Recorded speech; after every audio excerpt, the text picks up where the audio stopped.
Hello बच्चों, कैसे हो। मैं सी साउल वाशने। आज मैं फिर से एक नया अपडेट और मैं बोलना चाहूँगा। एक डिस्कशन है जो बच्चों में बहुत कन्फ्यूज़न चल रहा है, और न्यूली जो चार्टर्ड अकाउंटेंट बन रहे हैं और जो बनने वाले हैं उन सभी के माइंड में एक कन्फ्यूज़न चल रही है। और बहुत वीडियो में चल रहा है कि क्या सीए का जो प्रोफेशन है वो सीए का प्रोफेशन खतरे में है, या आगे जाके इसकी वैल्यू बढ़ने वाली है या ख़त्म होने वाली है, या किस हद तक मैं बोलूँ तो किस हद तक इसकी वैल्यू कम हो जाएगी।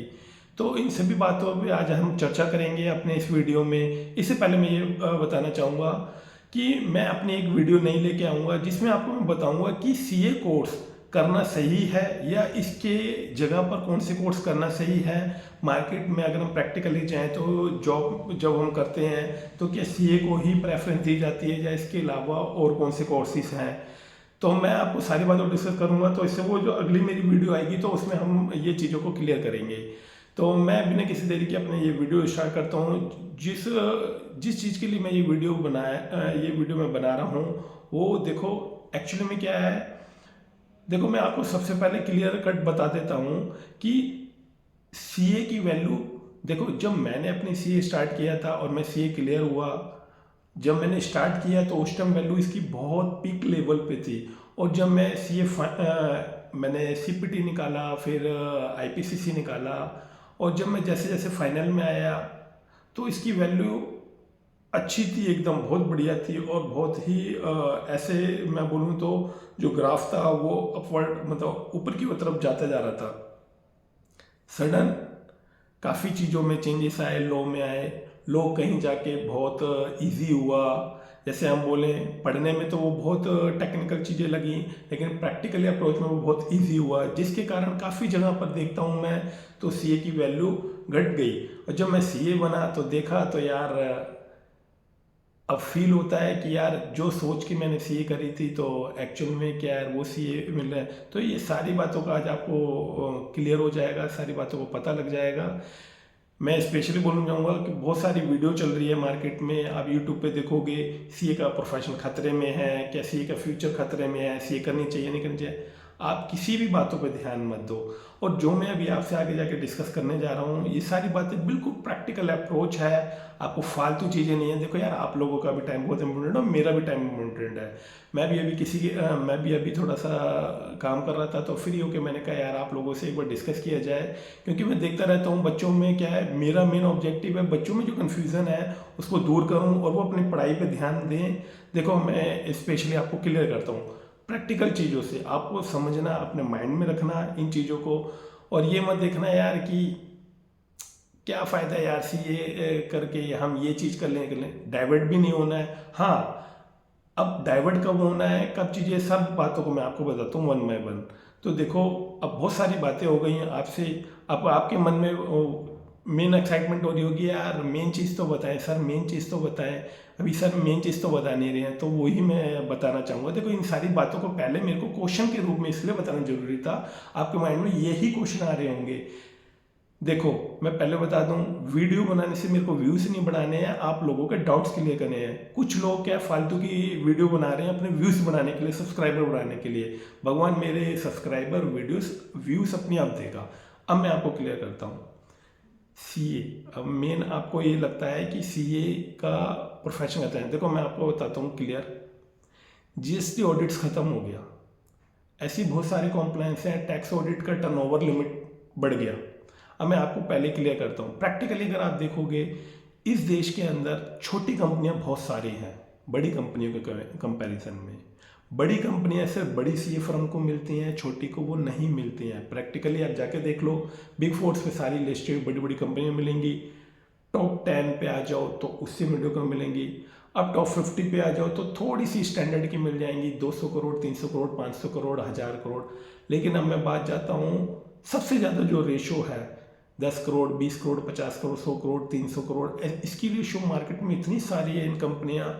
तो उनके लिए ये छोटी छोटी सी फर्म ओपन हुई पड़ी हैं। तो प्रोप्राइटर लेवल के छोटे छोटे 2 2 3 3 5 5 पार्टनरों की बहुत सारी फर्में हैं। अब बेसिकली क्वेश्चन ये उठता है कि यार सीए तो हम कर रहे हैं या सीए में जाना चाह रहे हैं या सीए बन गए हैं। तो क्या आप सीए की रेलिवेंसी है, देखो मैं आपको पहले प्रैक्टिकली क्लियर कर देता हूँ। सीए की जो पहले वैल्यू थी वो सीए की वैल्यू रियल में कम हो गई है। अब ऐसा नहीं है कि सीए फ्यूचर में जाके सीए का प्रोफेशन बिल्कुल ही ख़त्म हो जाएगा, सीए का नाम ही नहीं रहेगा, करना बेवकूफ़ी हो जाएगा। देखो आप अपना माइंड लगा के देखो, सर्टिफिकेशन हट जाएगी। मैं एक बार को मानता हूँ कि जो क्लियर क्वेश्चन चल रहा है NFA कि नफरा है, नफरा अपना कहना चाह रही है कि भाई इतने प्रेडिक्शन कैपिटल पे या इतने टर्नओवर पे या इतने कंडीशन लगा के इधर सीए का सर्टिफिकेशन जरूरी नहीं है, इधर हमारे ये कॉम्प्लायंसेस को फॉलो करो। मेरा कहने का मतलब ये सर्टिफिकेशन चलो एक बार को हट भी जाए, हाँ मैं मानता हूँ, मैं बोलूँ सबसे वर्स्ट सिचुएशन सर्टिफिकेशन हट भी जाए एक बार को। अब मैं आपको एक क्लियर करता हूँ। कंपनी के अंदर देखो, जैसे मैं कॉर्पोरेट में काम कर रहा हूँ, ऐसी बहुत सारे सीए हैं अपने जो कंपनी में काम कर रहे हैं, सेमी क्वालिफाइड भी कर रहे हैं। क्या होता है, सर्टिफिकेशन हट जाने से किसी भी प्रोफेशन की वैल्यू कम नहीं होती, उसका जो फीस का स्ट्रक्चर है वैल्यू वो कम हो जाती है। जैसे फॉर एग्जांपल मैं हूँ, आज मैं अपनी कंपनी में सारा कुछ अपने तैयार कर लेता हूँ, सारे कंप्लेंट्स मुझे भी पता है, तो एट दी एंड फिर भी मेरे मन में डाउट रहता है यार जो सीए प्रैक्टिस में है उसका डेली का दिन रात का वो काम है। अगर मैं बोलूँ मेरा काम है कॉर्पोरेट को संभालना, मेरा कोर एरिया ये नहीं है कि इस प्रॉपर बैलेंस शीट को बना के डिपार्टमेंट्स में रहूँ, तो एक्चुअली में बस इतना ही हो जाता है। जहाँ वो अगर वो मेरे इसी सारे काम को करता तो वो मेरे से फॉर एग्जांपल एक 50,000 चार्ज करता, लेकिन अगर मैं ही सारा काम कर रहा हूँ, वो सिर्फ एक रिव्यू कर रहा है और सर्टिफिकेशन दे रहा है, तो उसकी फीस ज़्यादा से ज़्यादा 10 से 20,000 रुपये हो जाती है। अगर जहीं मैं बोलूँ 5 लाख रुपए वो ले रहा है तो वो 1 लाख रुपए में फिर मेरा काम कर देगा। तो आपको अब समझ आ रहा है कि सर्टिफिकेशन की वैल्यू क्या है, विदाउट सर्टिफिकेशन की वैल्यू क्या है। अगर मैं किसी चीज़ को सर्टिफाई करता हूँ और विद सारी चीज़ों को क्लियर करता हूँ, सारी कॉम्प्लायंस को क्लियर करता हूँ, एक एक चीज़ को देखता हूँ, तो वहाँ पर क्या होता है, मेरे से सिंपल है कि बंदा एक हायर अमाउंट चार्ज करता है, और जहाँ पर सिर्फ सर्टिफाई करना है तो वहाँ पर मेरा चार्जेस कम हो जाते हैं। अब जो मेन क्वेश्चन है, सर्टिफिकेशन ही हटा दी, इसमें काम मैं कर रहा हूँ चाहे वो कर रहा हूँ, बात ही करता हूँ। तो उसमें फिर भी देखो मैं आपको बताऊँगा, कोई भी कॉर्पोरेट्स हो चाहे कोई भी कॉर्पोरेट एंटिटी हो, कुछ भी हो, प्रोप्राइटरी लेवल की हो, सभी बंदों के मन में ये डाउट रहता है यार हमारे से कुछ गलत ना चले जाए। सीए के साइन ही तो नहीं है, फिर भी हम सीए को आउटसोर्स कर देते हैं कि यार जो वो 50,000 रुपये लेता था तो हम एक काम करते हैं, साइन तो चलेंगे नहीं, एटलीस्ट एक एज ए इंटरनल ऑडिटर की तरह वो टाइमली हमारे वॉच करता रहेगा, टाइमली रिव्यू करता रहेगा हमारे बुक्स ऑफ अकाउंट, टाइमली हमारी जो हमने वर्किंग बनाई है उसको चेक करता रहेगा, और डिपार्टमेंट को भेजने में हमारी हेल्प करेगा। हम जब डिपार्टमेंट से कोऑर्डिनेट करेंगे, किसी भी प्रकार की आगे प्रॉब्लम आती है, कोई स्क्रूटनी लगता है या किसी प्रकार की कोई डिपार्टमेंट नोटिस भेज देता है, तो उसकी वर्किंग में, उसकी चीज़ों में वो सारी हेल्प करेंगे। तो मैं बस इतना बोलना चाहूँगा, रियल में आने वाले टाइम में सीए की वैल्यू कम ही हो सकती है। लेकिन मैं अब आपको बता दूँ, देखो गवर्नमेंट्स के डिफरेंट गवर्नमेंट्स आती हैं, गवर्नमेंट चेंजेस करती हैं अपने रूल्स। कोई गवर्नमेंट्स कहती है ऑडिट मैंडेटरी है, कोई गवर्नमेंट कहती है ऑडिट मैंडेटरी नहीं है। कुछ गवर्नमेंट्स का ये दायरा होता है कि यार इस एरिया में हम ऑडिट्स कंपलसरी कर देते हैं, इस एरिया में हटा देते हैं। तो ये पॉलिसी पे डिपेंड करता है कि गवर्नमेंट किस प्रकार से, किस तरीके से ला रही है। तो ये अब इससे ये जरूरी नहीं है कि आपके प्रोफेशन पे सवाल खड़े हो रहे हैं। मानता हूँ बहुत सारे स्कैम्स भी हुए हैं, ऐसी ऑडिटेड बैलेंस शीट है, लेकिन एक बात मैं आपको रियल एग्जांपल बताता हूँ। अगर आप अपनी प्रैक्टिस का ऑफिस खोलते हो और किसी का भी आप छोटी सी भी एक दुकान का भी आप काम लेते हो, तो वो आपको काम तभी देगा जब आप उसके प्रॉफिट के लिए काम करोगे। आप सोचो कि जी नहीं, मैं अकाउंटिंग स्टैंडर्ड AS1 से 30 लगा दूं या इंड AS ये लगा दूं, या मैं सारे टैक्स की कॉम्प्लायंस करूं, फुलफिल करूं। अगर आपके कॉम्प्लायंस से उसका बिजनेस, उसका बुक्स ऑफ अकाउंट नहीं बन पा रहे हैं, और आप कहोगे यार मैं इतनी मेहनत करूँ, हिसाब से चार्ज करूँ, मैं तो ये लगाऊंगा वो लगाऊंगा, वो आपसे काम खींच के दूसरे बंदे पे ले जाएगा, और आप अपने जो डिग्री और अपने COP और अपने पैन वगैरह वो सब वहीं रखे रह जाओगे। तो इसलिए कहीं जगह पर कुछ चीज़ें क्लाइंट के हिसाब से ही करनी पड़ती है। मैं कह रहा हूँ 100% नहीं, तो पूरा 100% देखो ट्रू एंड फेयर नहीं होता, ये आप सभी लोगों को पता है। आप ट्रेनिंग करते जा रहे हो, आर्टिकलशिप में भी आपने देखा होगा, और बाद में जब आप प्रैक्टिकली जाओगे मार्केट में तो थोड़ी बहुत कुकिंग चलती है, उसको सी सर्टिफाई भी करता है। तो इसलिए मैं आपको ये बोलना चाहूँगा कि जो सर्टिफिकेशन और सारा काम करके जो वैल्यू सीए की बन के आती है वहाँ तो है, लेकिन अगर सर्टिफिकेशन हटाते आने वाले टाइम में नफरा की आ गई, कोई कॉम्प्लाइंस, कोई गवर्नमेंट की कॉम्प्लाइंस आ गई, किसी लॉ में बदलाव करिए गए, तो हो सकता है सीए की वैल्यू में कमी आ जाए। लेकिन इससे ये नहीं है कि सीए की वैल्यू ही खत्म हो जाए, सीए का प्रोफेशन ही खत्म हो जाए, उसका भविष्य बहुत खतरे में आ जाए, ऐसा नहीं है। ये टेक्निकल चीज़ें हैं। अगर मैं बोलूँ फंडामेंटली टैक्सेशन, अकाउंट्स, फाइनेंस, जो सीए सबसे बेटर वे में समझता है वो कोई नहीं समझ सकता। तो इसलिए मैं आपसे बोलूँगा आप बेचिंत होकर पढ़ाई कीजिए और अपना मस्त से पढ़ाई कीजिए। पता लगे आगे जाके कि कोई गवर्नमेंट ऐसा नया लेके आ रही है, जैसे for example DTC direct tax code लेके आ रही है, कोई नया लॉ लेके आ रही है, और वहाँ कहते हैं कि ये ऑडिट तो सीए से ही और ये एरिया सीए से ही सर्टिफाई होना चाहिए। फिर उस टाइम पे आप क्या कहोगे, यार हमने सीए क्यों छोड़ दी, यार हमने सीए से डाइवर्ट क्यों हो गए। हाँ, सीए से डाइवर्ट कब होना है इसकी वीडियो में आपको, नेक्स्ट वीडियो में आपको सारे सवालों का जवाब मिल जाएगा। लेकिन मैं अभी ज़्यादा लंबी ये वीडियो नहीं बनाऊंगा, मेरे पे भी टाइम थोड़ा सा कमी है, मुझे भी थोड़ा सा काम करना है, मैं बिजी हूँ, मेरे कुछ क्लाइंटों का काम पेंडिंग है। मैं इतना ही बोलना चाहूँगा, सीए का कोई प्रोफेशन खतरे में नहीं है। जो टेक्निकल चीज़, जो डिपार्टमेंट की डीलिंग, जो वो एक जो सीए करता है, जैसे प्रैक्टिसिंग चार्टर्ड अकाउंटेंट करता है, वो एक नॉर्मल अकाउंटेंट या मैं बोलूँ कॉर्पोरेट के सीए वो इतना डील नहीं कर पाते एट द एंड। क्योंकि यार एक बार बताओ, डेली इतने अमेंडमेंट्स आ रहे हैं, डेली इतने लेटेस्ट इतने चेंजेस आ रहे हैं, इतने अपडेट आ रहे हैं, आपको लगता है एक सीए जो कंपनी के एम्प्लॉयज़ हैं वो इतना अपडेटेड रह सकेंगे? यार उनको खुद का तो पता नहीं होता कि कब कंपनी से निकाल दें।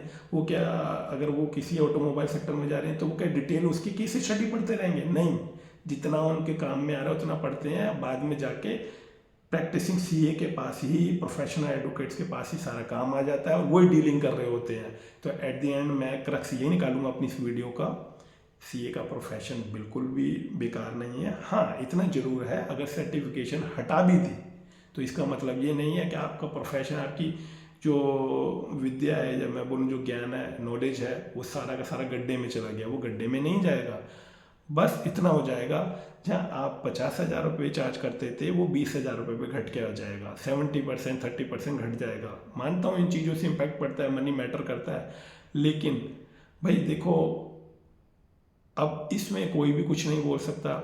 अगर लॉ में चेंज होता है तो आपको फॉलो करना पड़ेगा, लॉ में चेंज नहीं होता है तो फॉलो नहीं करना पड़ेगा। तो मैं सिंपल सेशन में बोलूँगा कि मस्त रह के अपनी पढ़ाई करो, और जो सीए बन गए हो तो आप भी बेफिक्र रखो, इन फालतू वीडियो पर ध्यान मत दो, कुछ भी नहीं हो रहा। अगर नफरा को चेंज करना है तो गवर्नमेंट देखेगी।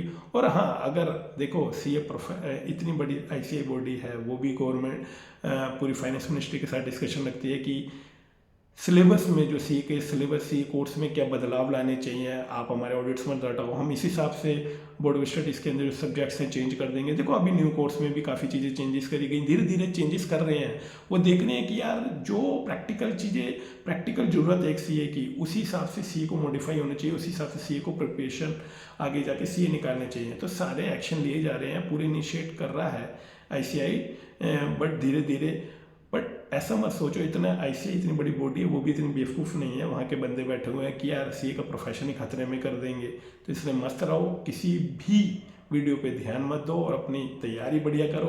अगर आपके मन में किसी प्रकार के डाउट हो मुझे कमेंट करके जरूर बता देना, मैं आपके सारे डाउट्स अपने कमेंट में डाल दूंगा। हो सकेगा आपको अपना व्हाट्सएप नंबर भी शेयर कर दूंगा, आप पर्सनल भी मेरे से टच हो सकते हैं। तो मस्त रहो, और मैं आगे अपनी एक अच्छी सी वीडियो भी डाल दूंगा कि जो बच्चे सीए में बार बार फेल हो रहे हैं या बीच में नहीं कर पा रहे हैं, तो उन्हें कहाँ मूव होना चाहिए, कैसे इंडस्ट्री में वो पैसे कमा सकते हैं, और साथ साथ बताऊंगा भी कि क्या सीए प्रैक्टिस में जाना सही है या नहीं है।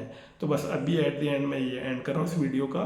तो मज़े लो, मस्त रहो, मस्ती से पढ़ाई करो, और मैं कह रहा हूँ अगर सीए बन गए तो मस्त से जॉब करो, माइंड मत रखो। देखो जो होना है वो होके रहेगा, nothing in your hand, nothing in my hand, everything depends on God. तो वो जो करेगा आगे भविष्य में, कुछ भी नहीं पता क्या होने वाला है, इसलिए मस्त रहो। जो अफवाहें रूमर्स हो रही हैं कि ये चेंज होगा, होगा तो हो जाएगा, वो सबके लिए है। किसी अकेले के लिए तो नहीं है, इसलिए मस्त रहो। किसी के एवज में आके अपनी पढ़ाई अपना करियर मत डिस्ट्रॉय कर देना, क्योंकि ध्यान रखो टाइम इज़ वेरी शॉर्ट, बहुत इंपॉर्टेंट है। और अगर एक बार टाइम चला गया तो कुछ भी आपके हाथ में नहीं रहेगा। तो मैं अब विदाई लेता हूँ और फिर एक नए अपडेट के साथ आपके साथ मिलता हूँ।